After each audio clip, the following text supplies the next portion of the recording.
Hey, what's going on, guys? Rob Gaming here, back in another video. Today's episode, we're going to be taking a quick look at Zaahen in the top lane for League of Legends. Just go ahead and start out with some of his strengths and weaknesses. So he's pretty strong in the early game. He has strong level 1 pressure because he has this stacking effect with his passive, which we'll talk about here in just a minute. But this allows him to stack it up, and it also gives him an early resurrection. So you stack it up, very similar to something like a Tryndamere. He stacks his Fury and his Rage, and this is going to give you that very early pressure. So he's very strong level 1. So look to trade and look to cheese with this champion. He's definitely an all-in champion as well with his QWE combo. He can snowball very easily. He's very good against tower dives as well due to his passive that we just talked about.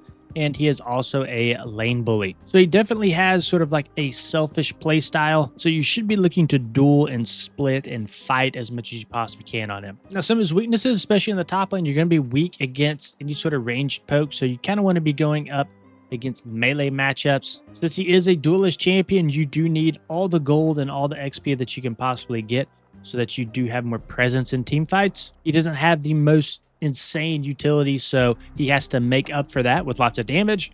You do have to kind of build up to your resurrection. You don't just get it for free. He has low movement speed as well, so he's not great to roam with. And then his final weakness here, the enemy can actually play around your passive stacks, and they just may not fight you when you have your revive ready. So let's quickly talk about some of his abilities. So he has his passive that we talked about. You stack it up. It's called Cultivation of War, and you can kind of see the effect here. We'll just kind of restart it. As he goes to die here, he will resurrect when he has max stacks, and he gets that increased attack damage as well. We also have his Q, the Darkened Glaive. So the first cast is going to do bonus damage and heal, and the second cast is going to do bonus damage and knock up the target.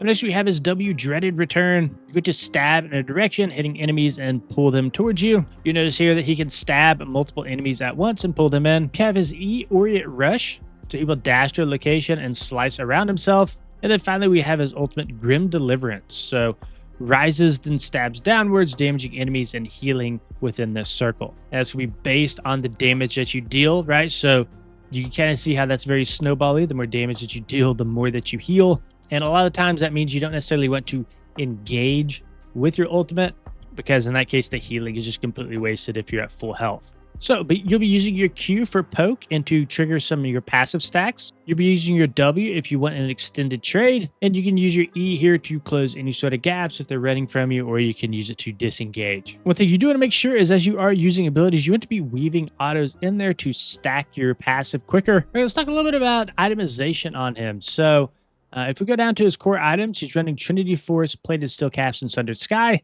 Triforce is really strong on him due to the Spellblade. And again, another reason that you want to weave in auto attacks here. So after each ability we use, our next attacks are going to deal physical damage on hit. And we also get the move speed bonus from this as well. Sundered Sky is going to give us some ability haste, which is really good. We're an ability-based champion. We'll be running Steric's Gauge along with Death's Dance. That's going to give us a little bit of survivability. Death's Dance is going to turn the damages you take into a dot so you don't get bursted down. And then Steric's Gauge is going to give us that shield so we don't get bursted down. And then finally we have Overlord's Blood Mail. This is going to give us a bonus health as attack damage. And it's going to grant us increased attack damage based on our missing health. So let's talk about how to actually lane with him. So it's going to be very difficult to play from behind on this champion. He's a dueling, he's a fighting skirmish champion.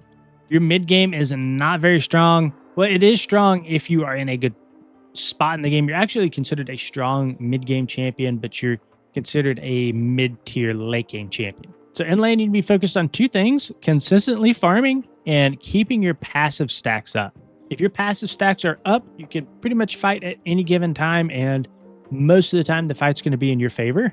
And we talked about, again, that level 1 pressure, that early game pressure. Make sure early game you are playing around your passive. And the more that you play with this champion, the more you'll be able to feel out your damage profile, when you can go in, when you can't. But general rule of thumb is if you do have kill pressure on the champion, you have to freeze the wave and let them push into you. That way you have the entire lane to run them down.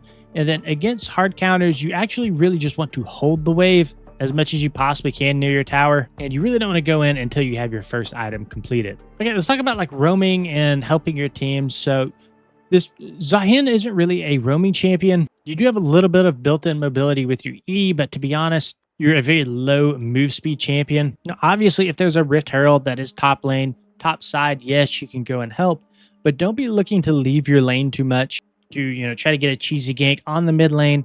What you're really trying to do is you're trying to exert pressure top and you're trying to bring people into you. Okay, another thing I want to talk about here is his game phases. So this kind of breaks it out pretty well to the early, mid, and late game. So we kind of talked about this already. Level 1 all in. You want to stack your passive in lane, secure farm, and you want to avoid the early roams and keep everything dialed in into that top lane. Now, one thing we didn't really talk about, and we didn't really look at this in the build, is you can also go a Tiamat route, and you can actually go into a Ravenous or Titanic Hydra, and this is going to set up proxy farming. So this is going to allow you to hard shove your laner. And once he's hard shoved in, you can kind of go and roam around and you can take, like the enemy jungle camps, Scuttle Crab, etc., and really snowball. Now, you don't want to be roaming early like this necessarily. Again, we want to keep everything dialed into our lane. But as you're able to really nuke down the wave in the mid game, you can really look into messing with the enemy jungler, getting some of that deep vision on their jungle and keeping that top lane shoved and having presence, in other areas of the map. Again, this is probably going to be the strongest point in the game once you get, at least 2 items, especially once you get Trinity Force with the Spellblade. These 2 core items here, Trinity Force, Plated Steel Caps, and Sundered Sky. Once you get these 3, you are currently one of the best duelists in the game. So really, really be looking to fight, really look to apply that pressure. Now, in the late game, we not talked about this too much. So as you do transition to the 25+ minute mark, you are mainly going to be split pushing. You're not that great of a team fighter. You don't have a ton of CC. You're not super tanky. You're not going to be able to offer quite as much as just bringing attention to you in the lane and attempting to 1v2 while your team takes other objectives. Again, you still want to play around your passive at this stage in the game. Don't be taking fights without it. So one of the things I did forget to talk about was his runes and his summoners. So you're going to be taking Flash Teleport, and you'll be going Conqueror, because it's going to stack up very nicely along with your passive, allowing you to kind of ramp into your damage. You'll go Triumph, Legend Haste, and then Coup de Grace, and then you'll be going a Bone Plating into Revitalize. Then from here, you'll be taking Attack Speed into Adaptive Force and Health. Your level 1 will be Q, level 2 E, level 3 W, and then you'll go into a Q, E, a W max. You kind of see here that you're going to be strong against dueling champions, so like a Yas, Irelia, Gnosis, Tryndamere, and you're going to be weaker against champions that can CC you or just kind of kite you indefinitely, right? Like a Cass Singe, the Teemo Blind, or even something like a Heimerdinger with his turret. All right, guys, that's the end of this video. If you enjoyed it, please consider liking and subscribing to the channel. See you guys in the next one.